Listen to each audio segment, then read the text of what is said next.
Good evening, ladies and gentlemen. Assalamualaikum warahmatullahi. Salam sejahtera. Welcome to my channel. My thought, my voice. Okey, seperti mana saya janji, kita akan ulas isu PKPB. Apa maksud PKPB ini? Perintah Kawalan Pergerakan Bersyarat yang telah diumumkan oleh Yang Amat Berhormat Perdana Menteri Malaysia Tan Sri Muhyiddin Yassin pada 1 hari bulan Mei 2020, di mana beberapa sektor ekonomi negara telah dibuka semula selepas lockdown hampir dekat 2 bulan, telah dibuka semula untuk menjana balik ekonomi negara dan juga menjana semula ekonomi rakyat yang boleh katakan dari sebahagian daripada rakyat yang tidak ada pendapatan hasil daripada lockdown. Baik, apa berlaku daripada lockdown ini adalah kita seperti yang kita maklum, beberapa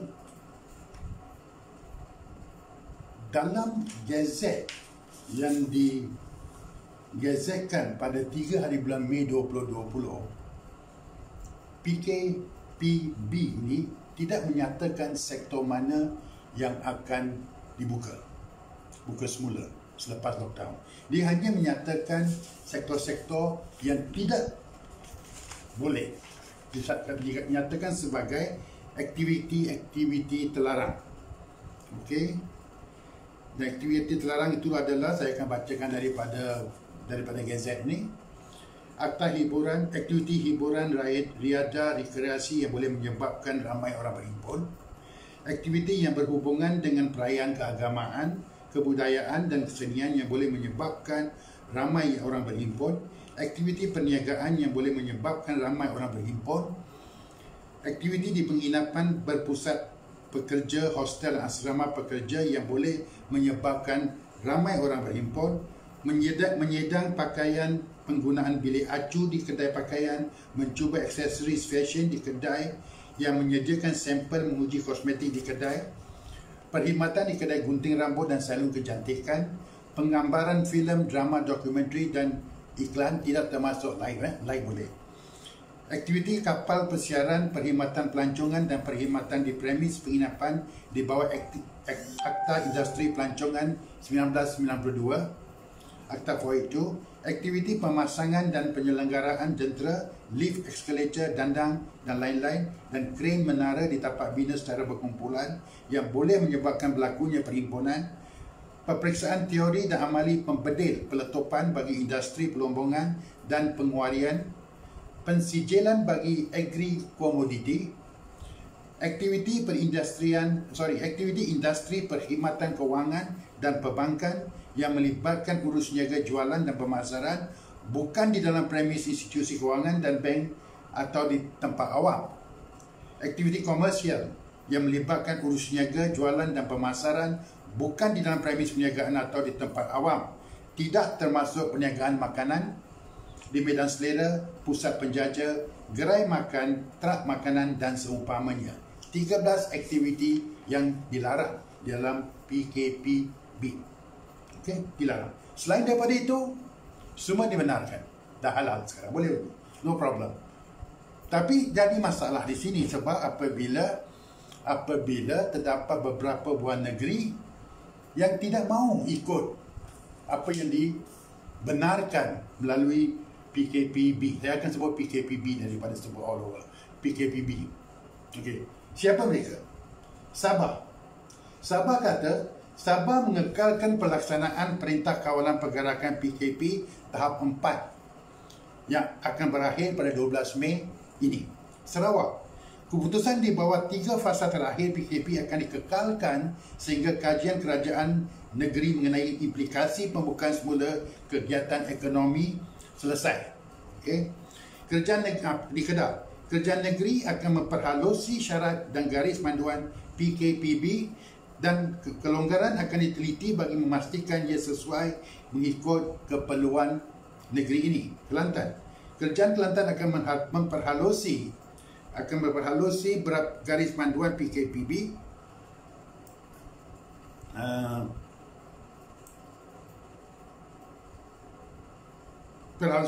panduan PKPB dan sesuaikan penggunaannya sebelum membuat keputusan pada Khamis ini, besok. Selangor, Kerajaan Negeri Selangor tidak membenarkan semua industri beroperasi pada 4 Mei ini. Negeri Sembilan, semua restoran, kedai makan dan premis makanan berlesen tidak dibenarkan bersediakan perkhidmatan makan di kedai. Aktiviti sukan juga tidak dibenarkan dalam tempoh PKPB, termasuk bermain golf. Pahang, Kerajaan Pahang menangguhkan pelaksanaan PKPB sehingga keputusan dicapai pada mesyuarat mingguan Jawatankuasa Kerja Keselamatan Negeri pada Jumaat ini. Pulau Pinang masih meneruskan penguatkuasaan PKP sedia ada sehingga 12 Mei ini. Okey, so kita ada di sini 8 negeri yang tidak mau ikut, atau yang kalau mau ikut pun mereka nak halusi, ataupun mungkin mereka nak sediakan beberapa SOP sebelum buka seterusnya. Baik. Apa isu dia sebenarnya? Apa isu di sini? Baik. 4 Mei 2020 kita dibenarkan untuk membuka perniagaan balik. Boleh balik kepada ofis dan sebagainya. Ini tidak bermakna kita terpaksa dan mesti balik ke ofis. Kalau kita tidak mahu, ataupun kita takut, ataupun kita rasa pelepasan ini adalah terlalu awal, maka kita boleh stay at home. Tidak siapa melarang. Okey, kalau kita rasa yakin dengan keadaan, kita duduk di green area macam saya di Raub di green area, tidak ada active case langsung, zero active case, kami boleh pergi kerja, no problem.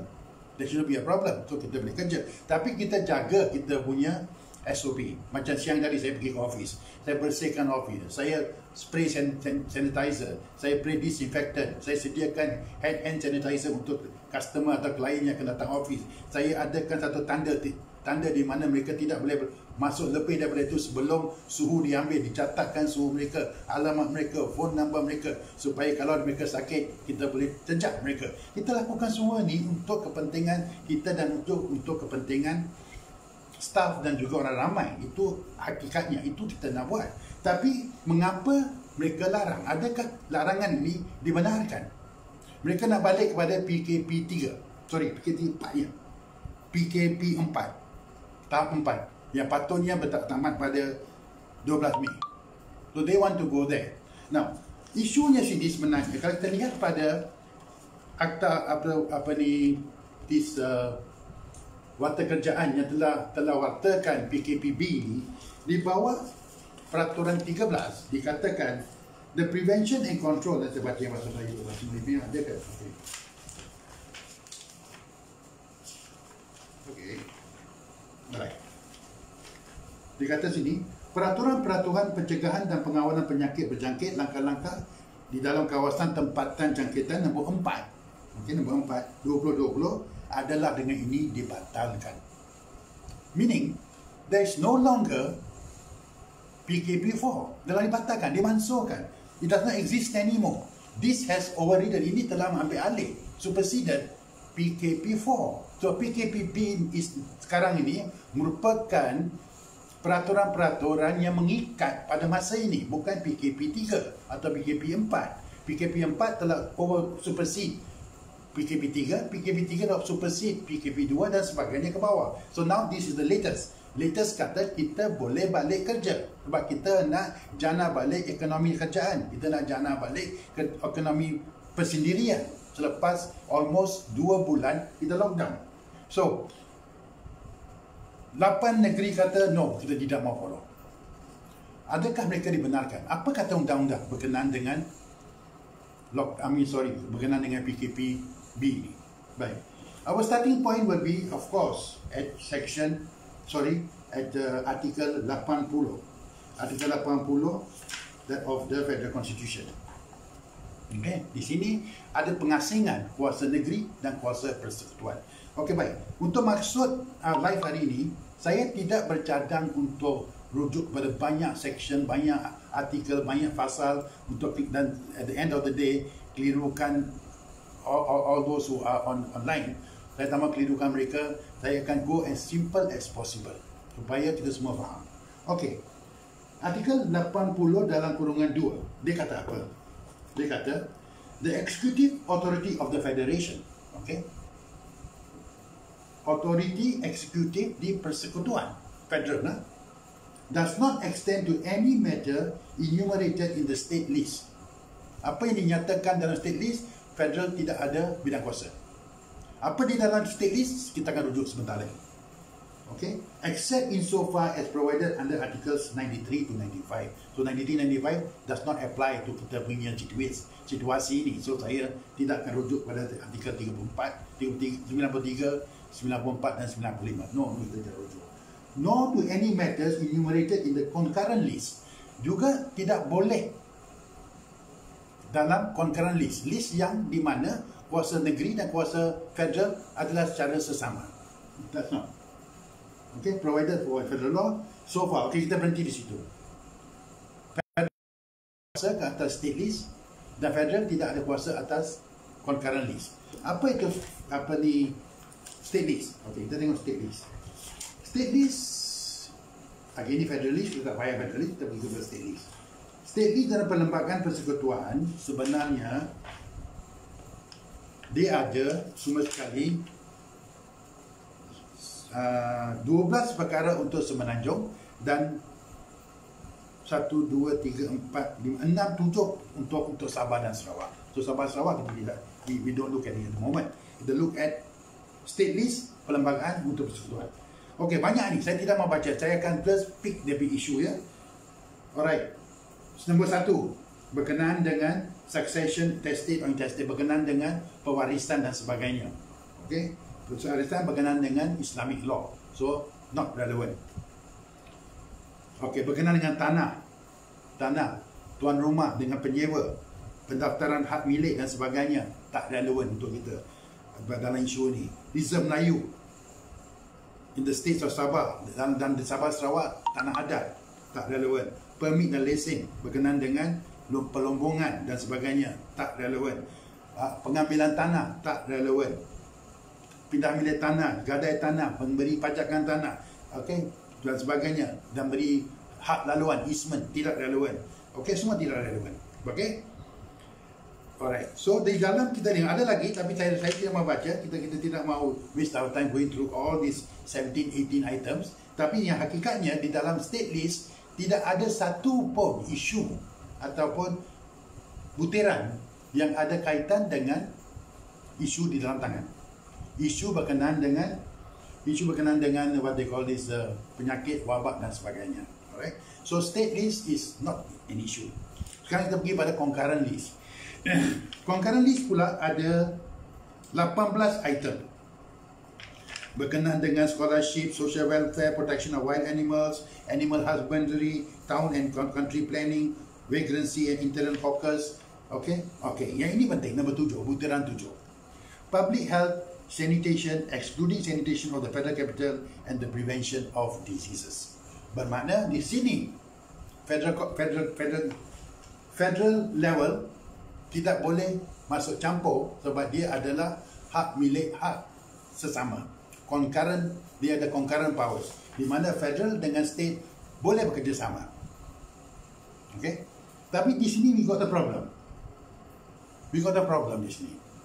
Problem kita adalah apabila federal telah gazetkan PKPB. Bila dia gazetkan PKPB, maka apa yang berlaku? Ini telah jadi undang-undang. Because gazet ini adalah dilakukan oleh Menteri Kesihatan di bawah di bawah Akta Pencegahan dan Pengawalan Penyakit Berjangkit 1988. So under that act memberi kuasa kepada menteri untuk mengeluarkan aturan-aturan untuk kongkong ataupun untuk elak daripada apa-apa penyakit atau wabak menular kepada orang ramai. So apabila dia digazetkan, this has become the law. Okay. Now when this become the law, apa situation dia? Kena patuh. Kerjaan kena patuh. Kerajaan negeri kena patuh dengan apa yang ada di sini. Mereka tidak boleh tangguh. Mengapa saya kata begitu? Artikel 80 tadi, saya akan rujuk balik kepada tuan-tuan yang sedang mendengar, kepada artikel 81.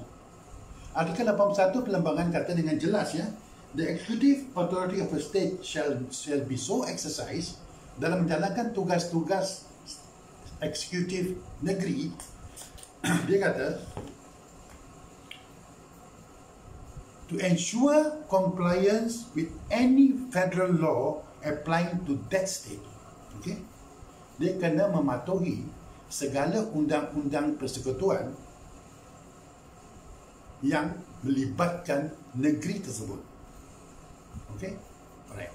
Nombor 2, B, 81 dalam kurungan B. Dia kata apa pula? Not to impede or prejudice the exercise of the executive authority of the federation. Negeri tidak boleh melarang, menghalang atau memprejudiskan kegunaan kuasa eksekutif oleh persekutuan. So apabila ini sudah keluar,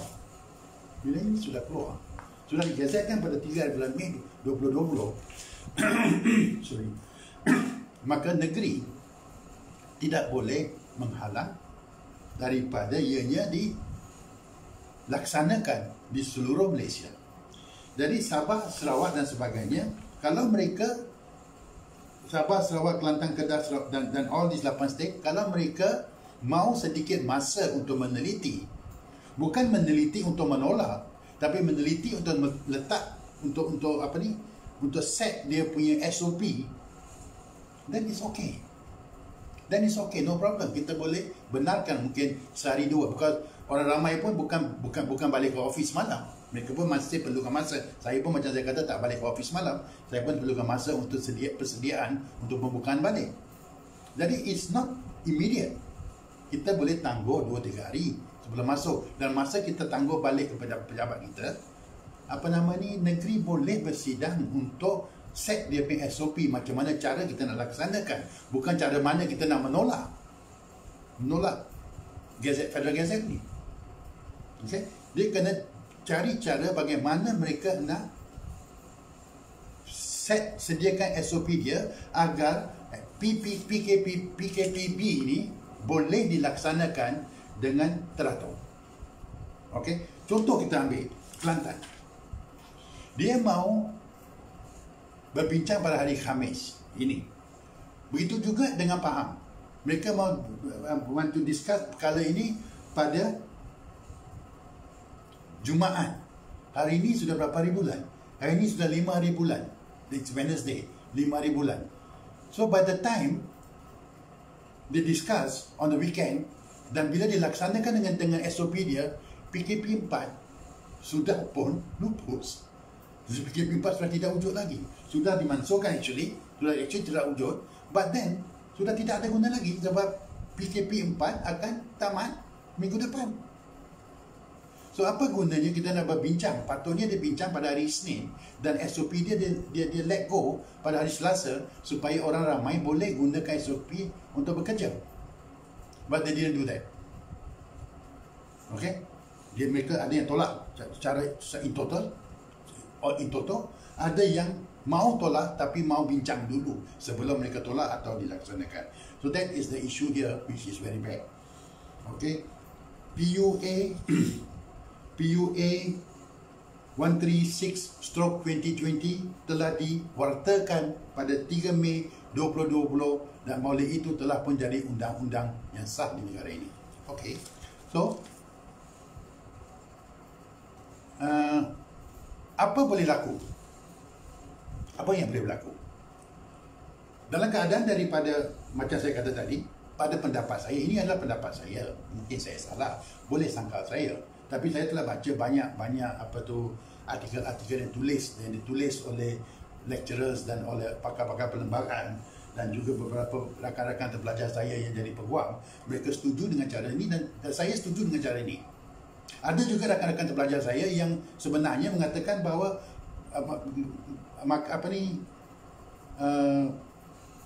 kerajaan persekutuan tidak ada power ke atas negeri apabila ia melibatkan state list dan concurrent list.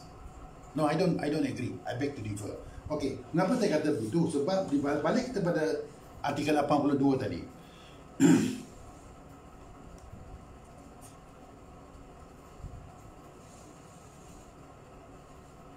Okey.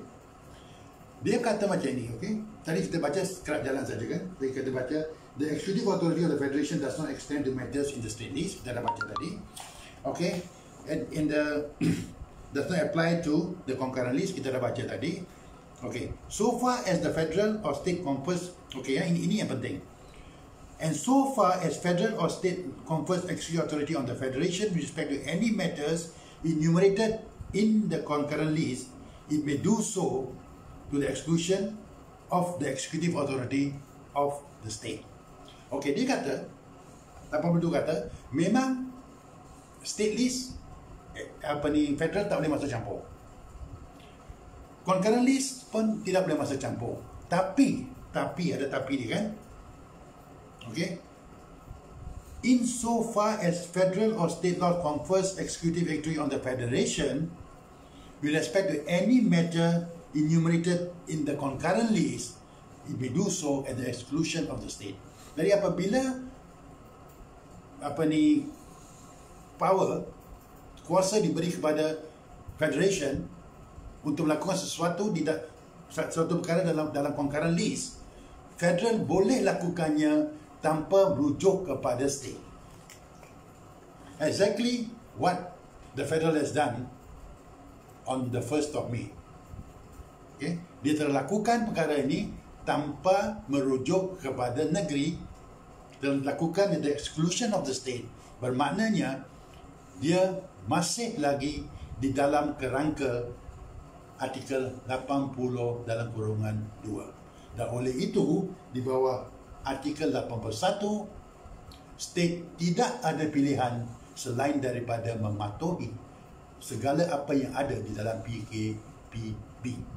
Mereka kena benarkan balik semua pekerja untuk balik ke kerja daripada 4 hari bulan sehingga diberi tahu kemudian oleh federal. Kalau federal decide pada hari Jumaat ni lockdown lagi sekali, kita terpaksa lockdown.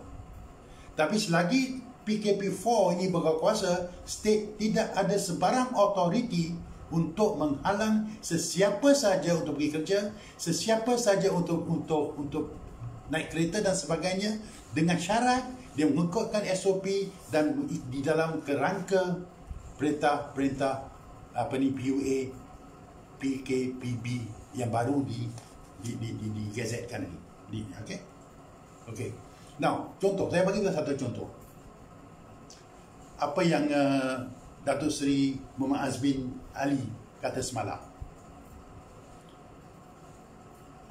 Laksanakan PKPB dengan secepat mungkin untuk elak daripada negeri disaman oleh syarikat-syarikat besar. Ya, memang boleh. Andai kata saya dilarang untuk berniaga, kalau saya merupakan satu businessman yang besar di mana keuntungan saya boleh katakan berpuluh ribu atau mungkin beratus ribu sehari, dan akibat daripada kamu yang melarang saya untuk berniaga cara salah, maka saya boleh saman negeri untuk pampasan ganti rugi atas kerugian saya, segala kerugian saya. So apa yang dikatakan oleh Datuk Seri Muhammad Azmin Ali, Menteri Kanan MITI, memang tepat. Walaupun ramai yang sangkal, macam saya kata tadi, we are all entitled to an opinion. You are entitled to yours, I am entitled to mine. You may sangkal saya dan saya boleh sangkal kamu, dengan syarat setiap satu penyangkalan dan setiap satu hujah yang dikeluarkan disokong dengan nas dan dengan hujah yang kukuh. Okay? Kita jangan just for the sake of politics kita kata no, you can't do this, no, you can't do that. No, that is wrong. What we can do is what is in the law. Now, you do not stop people from doing the right things according to the law. You cannot ask people, the rakyat, to do things which do not exist anymore. Kalau andai kata saya buka perniagaan saya, Walaupun dia dilarang di bawah PKP 3, tapi saya buka dan saya ditangkap, dan nak charge saya di bawah section apa? Di bawah undang-undang apa? Nak charge saya di bawah undang-undang yang telah pun dimasuk? Doesn't make sense. You can only charge me on the prevailing act, law which is at the moment in force, and that is PKP B, not PKP 4. Alright? So that is my thoughts.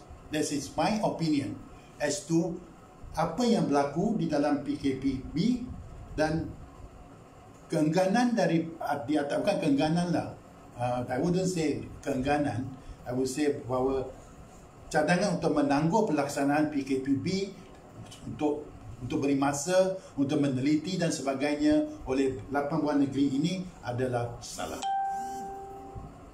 Salah, memang salah.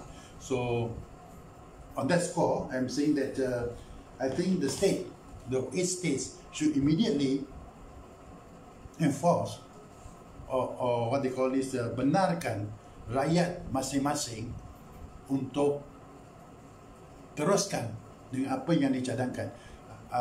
Sebab apa yang dibenarkan di bawah PKP 4, apa yang dibenarkan di bawah PKP 5, walaupun dia nyatakan secara khusus, tapi disebut di sini apa-apa aktiviti yang terlarang tidak boleh lakukan. So pada bacaan saya, selain daripada yang terlarang itu adalah yang tidak dilarang. So kalau ada yang terlarang, kita tidak boleh buat. Kalau dia tidak masuk di dalam kategori yang terlarang, ia adalah dilarang, tidak dilarang. So kita boleh teruskan. Melarang saya dari melakukan sesuatu yang saya boleh lakukan adalah tidak betul, tidak sah. Okay? Alright. Itu berkenaan dengan PKP 4 dan pendapat saya, where I say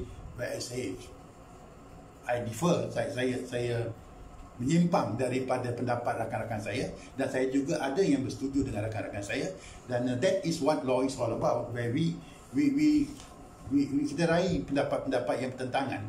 Kalau tidak terlalu fluid, terlalu konkret dari undang-undang ini, dan tidak senonoh lagi. Okey, sini ada satu soalan. Muhammad Yusuf bin Muhammad Yusof, bermakna boleh naik kereta 4 orang kan haji? Ada SOP dia, Ayusri. Boleh naik 4 orang dengan syarat. Okey? Dengan syarat what they call this, daripada satu bumbung, satu family dan satu bumbung. Boleh. Dulu dikata 10 km radius, sekarang 10 km radius sudah tidak pakai lagi. Sekarang is interstate. Kita boleh bawa kereta di dalam negeri kita. Okey? Tapi kalau perkara-perkara itu tidak penting, yang tidak boleh lah kan. Tidak boleh pergi seronok-seronok lah. Kalau ada benda penting, kita boleh bagi tahu dekat polis, balai polis berdekatan, untuk mintakan dia kebenaran untuk keluar, beritahu saya ada orang sakit di Temerloh atau orang sakit di here and there. Kita boleh lah, kita boleh minta kebenaran untuk pergi. Tapi di merentas, that is different lah.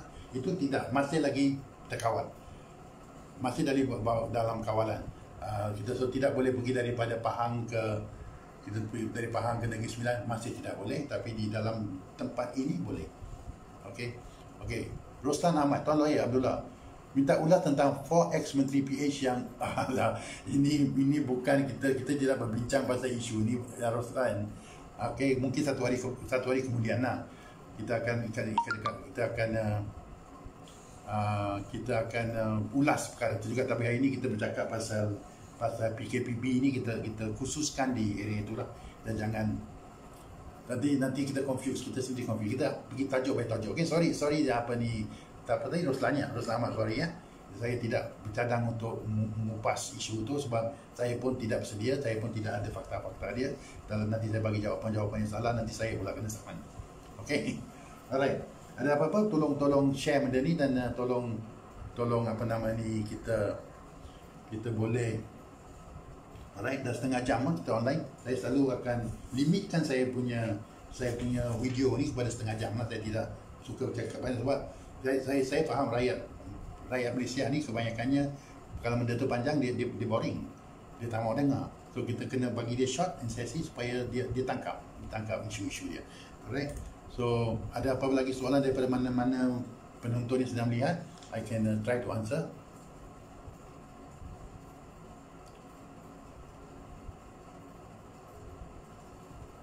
Hello, ya Dayang, hello. Hai Ghazali.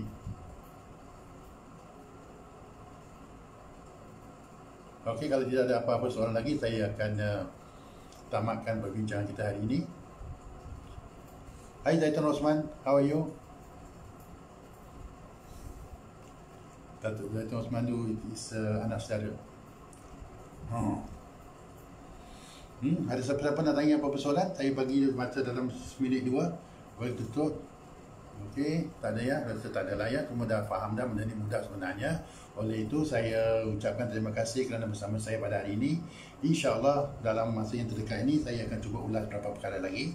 Yang saya cadang untuk ulas adalah sama ada hukuman kepada mereka-mereka yang memandu dalam keadaan mabuk dan akibatkan kematian sudah cukup ataupun hukuman itu perlu dipertingkatkan. Ada yang cadangkan supaya hukuman mati juga dikenakan atas mereka.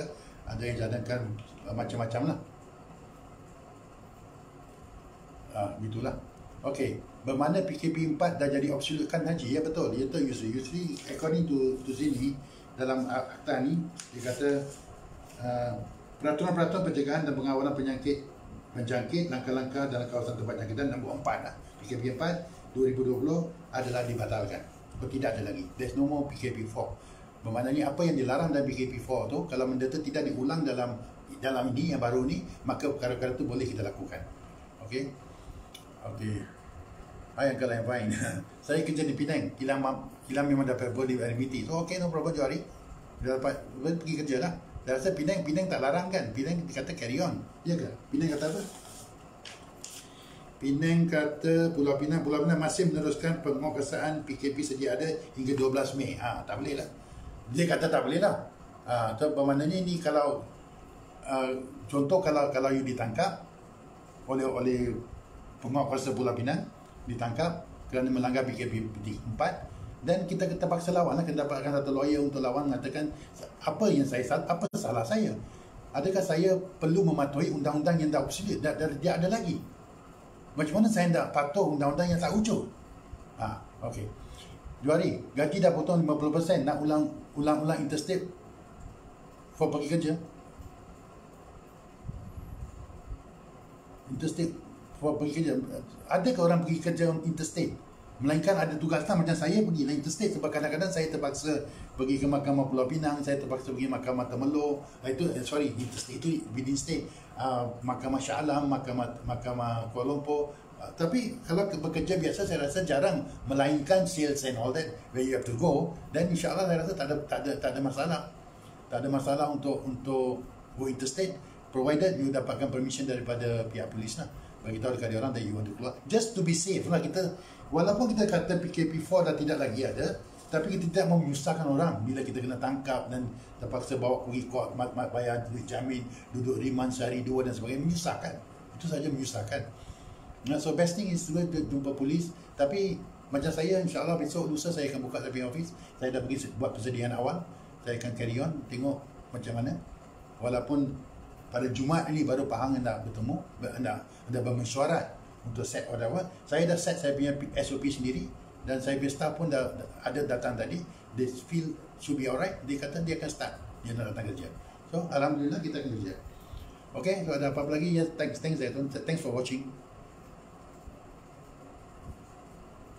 Memandangkan kerja 2 hari seminggu tak ada. So for Costa saya perlu berulang. Arau Batuan. Jauh tu 2 hari daripada Arau ke Batuan. Arau is in Perlis kan. At least about 1-2 hours.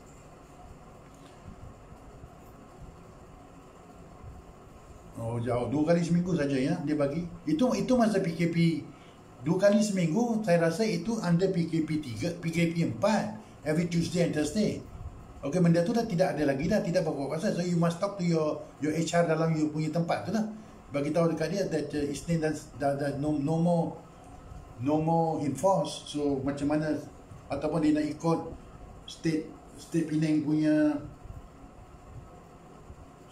punya apa tu arahan lah. Pulau Pinang masih meneruskan penguasaan PKP sedia ada hingga 12 Mei. So lepas 12 Mei dia akan balik kepada normal. Kan Johari? Saya rasa begitulah. Okay. Ya, ramai duduk Seremban kejar KL. Betul ke Marina? Betul, sebab dia dekat. Seremban KL is very near.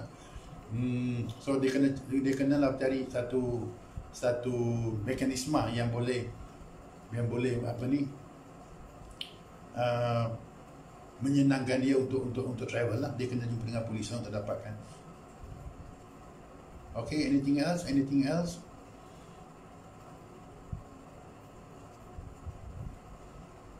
Okay, kalau tak ada apa-apa, kita tutup kita berbincang hari ini. Ini pun sudah more than half an hour. Okay, so thanks for being with me today. Saya akan bagi tahu besok bila lagi saya akan online dengan isu-isu yang lain. Sementara waktu ni, thank you very much. Assalamualaikum warahmatullahi and salam sejahtera kepada semua. Sweet dreams, take care, keep your distance, jangan rapat-rapat, and pakai face mask, pakai sanitizer, keep clean, and stay at home. That's more important. Stay at home. Kalau nak kerja daripada rumah ke office ke rumah. Jangan pergi melilau sini, melilau sana. Jangan merayap-rayap. You kena jangkitan. You don't blame anybody. Okay? Thank you very much. See you again.